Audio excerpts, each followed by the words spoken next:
इसी तरह सावन के बारे में बताया जाता है कि जिस प्रकार आप अच्छे कार्य करके भोलेनाथ को प्रसन्न कर सकते हैं, तो दूसरी चीज है कि सावन के महीने में कुछ चीजें करने के बारे में कतई मना किया जाता है। इन चीजों का अगर आप सावन के महीने में पालन करते हैं तो परिवार में खुशियां रहती हैं, अन्यथा आपको दुखद प्राप्ति भी हो जाती है। दोस्तों, आज हम आपको बताने वाले हैं कि कितना भी जरूरी क्यों न हो जाए, कोई आपसे इन चीजों को उधार मांगे तो सावन के महीने में भूल कर भी ये 4 चीजें किसी को भी ना दें, अन्यथा आपके परिवार में कंगाली देखने को मिल सकती है। महादेव आपके घर का त्याग कर सकते हैं, वो रुष्ट हो जाएंगे। दोस्तों, आगे बढ़ने से पहले अगर आप भगवान शिव से प्यार करते हैं तो सच्चे दिल से कमेंट बॉक्स में लिखें ओम नमः शिवाय। सावन की हार्दिक शुभकामनाएं और हमारे चैनल को सब्सक्राइब करके इस बेल आइकन को जरूर दबाइएगा। दोस्तों, आज के समय में उधार देना या लेना हर व्यक्ति के जीवन में जरूरी सा हो जाता है। कोई किसी को उधार देता है तो इस बात के लिए कि उन्हें उनके जीवन में अच्छी चीजें वापस प्राप्त हो सके, तो इसकी वजह से वो उधार देते हैं। तो कुछ व्यक्ति सामाजिक सरोकार निभाने के लिए उधार देते हैं। लेकिन दोस्तों, क्या आप जानते हैं, सावन के महीने में अगर आप ऐसा करते हैं तो आपके जीवन में कंगाली विद्वान हो जाती है। कम से कम सावन के महीने में तो ऐसा ना करें।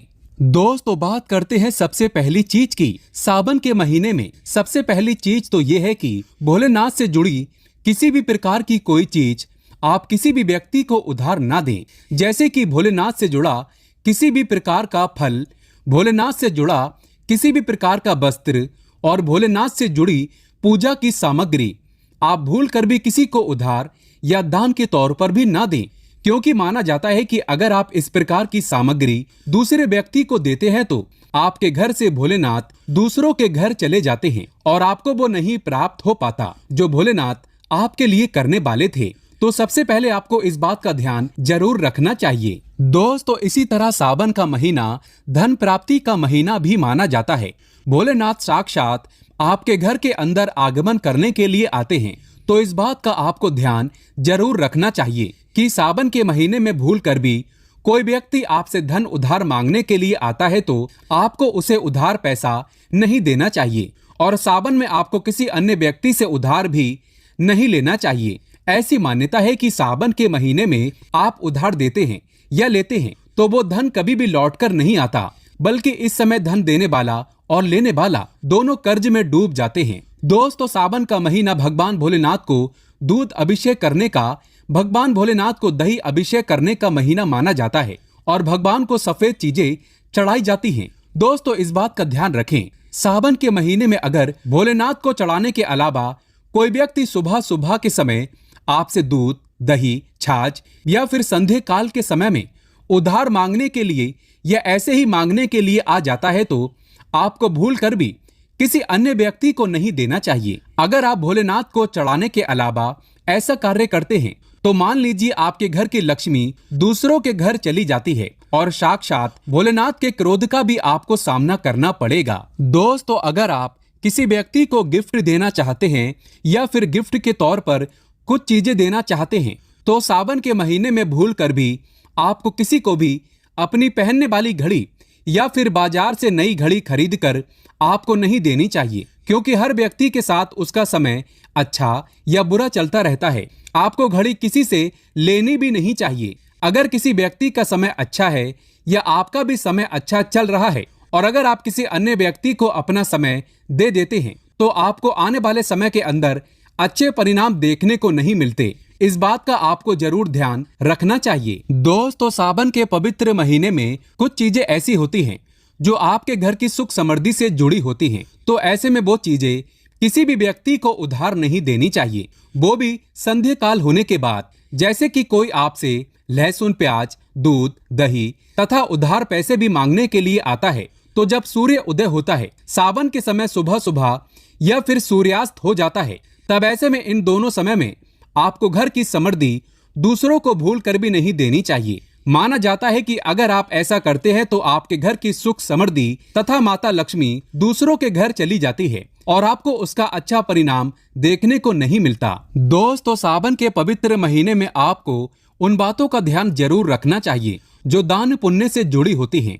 दान पुण्य करना हिंदुस्तान की परंपरा रही है, हर व्यक्ति दान पुण्य करके सावन के पवित्र महीने का लाभ उठाता है, लेकिन सावन में आपको 2 प्रकार के वस्त्र ना तो खरीद कर लाना चाहिए और ना ही किसी व्यक्ति से लेना चाहिए और ना ही किसी व्यक्ति को देना चाहिए। इसके अंदर पहली चीज तो होती है काले और सफेद कपड़े। आप विशेष रूप से ध्यान रखें, भूल कर भी किसी भी सुहागिन महिला को सफेद कपड़े उधार या फिर दान दक्षिणा के तौर पर नहीं देने चाहिए। माना जाता है कि अगर आप ऐसा करते हैं तो उसके वैवाहिक जीवन को यह प्रभावित करता है और उसके वैवाहिक जीवन में दुख आ जाते हैं।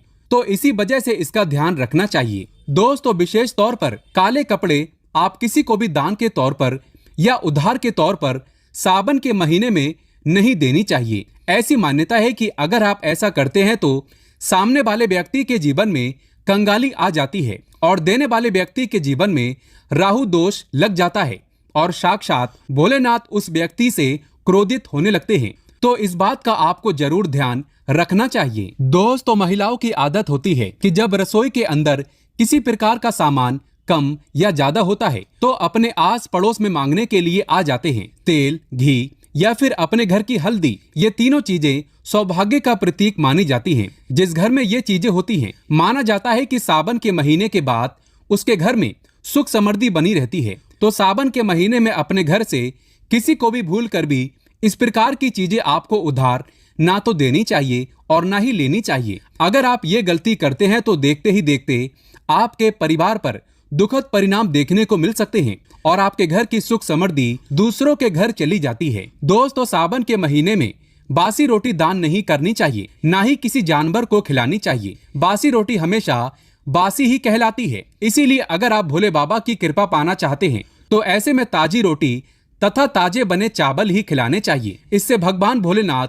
बहुत खुश होते हैं। दोस्तों, सावन के महीने में अगर आप किसी व्यक्ति को दान देने की सोच रहे हैं तो आप नए कपड़े दे सकते हैं, लेकिन ध्यान रखें काले और सफेद कपड़े ना दें। जो आपके अपने पहने हुए और अपने पुराने कपड़े भूल कर भी किसी को भी दान के तौर पर या फिर पहने हुए कपड़े किसी को भी ऐसे ही नहीं देनी चाहिए। माना जाता है कि अगर आप अपने पहने हुए कपड़े किसी अन्य व्यक्ति को देते हैं तो याद रखिए आपके पहने हुए कपड़ों के साथ आपकी समृद्धि जुड़ी हुई होती है। अगर वो दूसरों के घर चली जाती है तो आपको कंगाली या फिर इस प्रकार की चीजों का सामना करना पड़ता है जो आपके परिवार के लिए अच्छे नहीं होते। तो हमेशा इस बात का ध्यान रखें, अपने पहने हुए कपड़े कभी किसी को ना दें।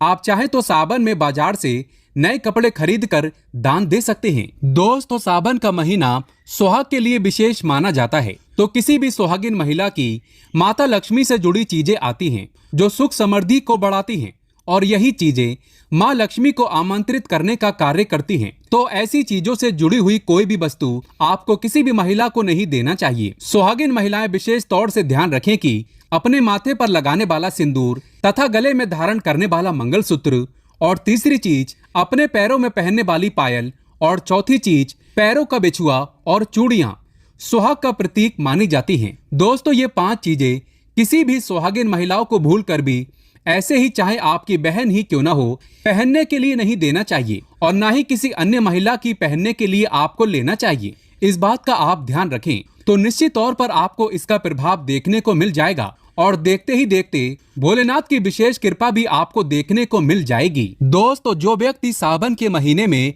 डेली वाले नमक को दान करता है तो उसके वारे न्यारे हो जाते हैं। भगवान भोलेनाथ की कृपा उसके ऊपर सदैव बरसती है। सावन में नमक का दान हर हाल में आपको करना चाहिए। अगर आपको सुख समृद्धि की इच्छा है, भगवान भोलेनाथ की असीम कृपा पाना है तो सावन में नमक का दान करना ना भूलें। नमक का दान करने से पहले उसमें दक्षिणा अवश्य डालें तथा थोड़े चावल भी दान करें। नमक का दान सर्वश्रेष्ठ माना जाता है। आप रातों रात अपना भाग्य बदल सकते हैं। दोस्तों, अगर आप वाकई में भगवान शिव से प्यार करते हैं तो कमेंट बॉक्स में हर हर महादेव अवश्य लिखकर जाएं। भोले बाबा आपकी सभी मनोकामना अवश्य पूर्ण करेंगे। महादेव के लिए एक लाइक तो बनता है।